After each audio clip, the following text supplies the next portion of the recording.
قیامت کا دن ہوگا، اللہ تعالیٰ اس کائنات کو اپنی مٹھی میں لے لیں گے، کہیں گے این الجبارون، دنیا کے اندر جبر کرنے والے، ظلم زیادتی کرنے والے کہاں پہ ہیں؟ این المتکبرون، آج تکبر کرنے والے کہاں پہ ہیں؟ وہ بادشاہ کدھر ہیں؟ وہ ظالم، وہ حکمران کدھر ہیں؟ اور پھر اللہ تعالیٰ خود ہی کہیں گے لمن الملک اليوم، آج کے دن بادشاہت کس کی ہے؟ خود ہی کہیں گے للہ الواحد القہار، اس اللہ کے لیے، اکیلے کے لیے جو واحد ہے اور جو قہار ہے۔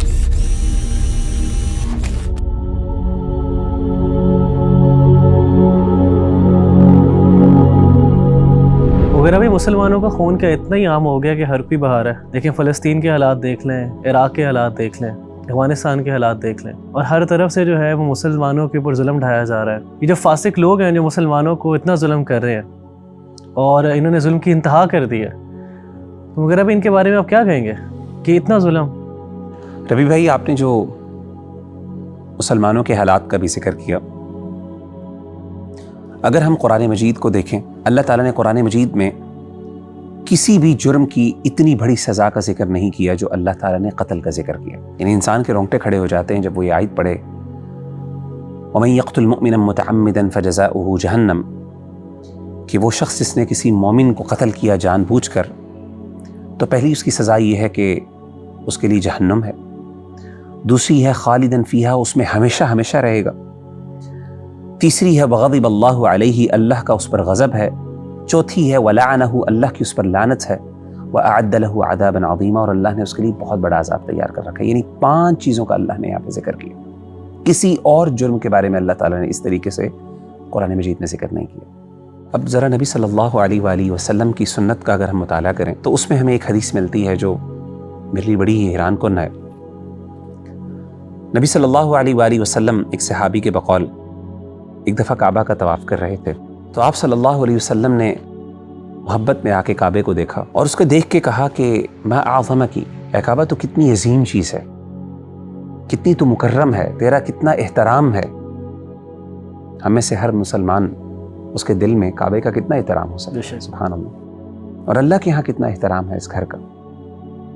لیکن آپ نے فرمایا کہ فوالذی نفسی بیدی، اس ذات کی قسم جس کے ہاتھ میں میری جان ہے، لحرمت المؤمن اعظم من اللہ حرمتہ، ایک مسلمان کی جان کا احترام اللہ کے ہاں تیرے احترام سے بھی بڑھ کر ہے۔ یعنی ایک مسلمان کی جان کی اللہ کے ہاں اتنی اہمیت ہے، کتنا یہ حساس معاملہ ہے، لیکن آپ دیکھیں کہ ہم اس کے بارے میں کتنے غیر سنجیدہ ہیں، اور صرف ہم نہیں بلکہ پوری دنیا میں دیکھیں مسلمانوں کے ساتھ کیا چل رہا ہے۔ میں اگر اسلام کے نظریے کے بارے میں بات کروں، یہ تو ایک مسلمان کی بات ہے نا ربی بھائی، ایک غیر مسلم، ایک نان مسلم، اس کے بارے میں نبی صلی اللہ علیہ وسلم نے پتہ ہے کیا فرمایا؟ آپ نے فرمایا کہ من قتل معاہدا، وہ شخص جس نے کسی معاہد کو قتل کیا۔ معاہد وہ شخص ہے جو مسلمانوں کی ٹیریٹری کے اندر رہ رہا ہے پیسفلی، اس کا مسلمانوں کے ساتھ ایک کانٹریکٹ ہے امن کا، اور اگر کسی نے اس کو قتل کر دیا جان بوجھ کر، ایون کسی مسلمان نے جان بوجھ کر قتل کیا، ناحق قتل کیا، تو نبی صلی اللہ علیہ وسلم نے فرمایا کہ لم یرح رائحۃ الجنہ، اس کو جنت کی کبھی خوشبو بھی نہیں اللہ تعالیٰ پہنچائیں گے۔ یعنی ایک معاہد، ایک نان مسلم کی بات۔ یہ تو میں انسانی جان کی بات کرتا ہوں، آپ ذرا آئیں جانوروں کی بات کر لیں۔ صحیح بخاری کی حدیث ہے کہ اللہ کے رسول صلی اللہ علیہ وسلم نے ایک عورت کا ذکر کیا، اور آپ نے فرمایا کہ اللہ تعالیٰ نے اس عورت کو جہنم میں ڈال دیا، اس کی سزا جہنم ہے اس عورت کی جس نے صرف ایک بلی کو ظلم کے ساتھ قتل کیا۔ یعنی اس کے ظلم کی وجہ سے ایک بلی جو ہے اس نے اپنی جان کھو بیٹھی۔ سبحان اللہ، اسلام کی نظر میں ایک خون کی، ایک مسلمان کے خون کی، ایک غیر مسلم کے خون کی، ایک جانور کے خون کی اتنی اہمیت ہے، تو کیسے یہ لوگ جسارت کر سکتے ہیں؟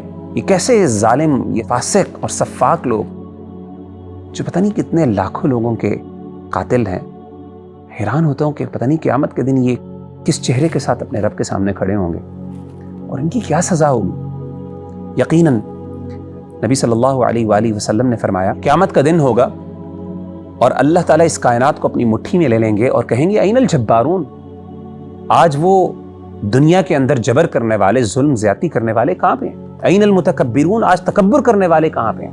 وہ بادشاہ کدھر ہیں؟ وہ ظالم، وہ حکمران کدھر ہیں؟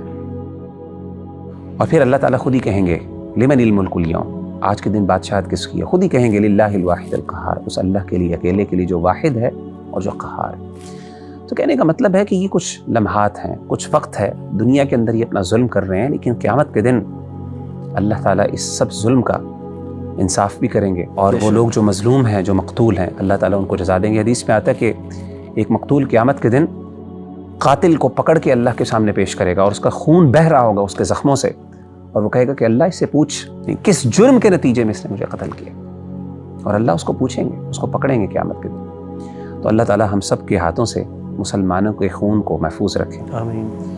اور اسی طریقے سے ہمیں صبر عطا کرے، من حیث القوم من حیث الامت۔ بارک اللہ فیکم۔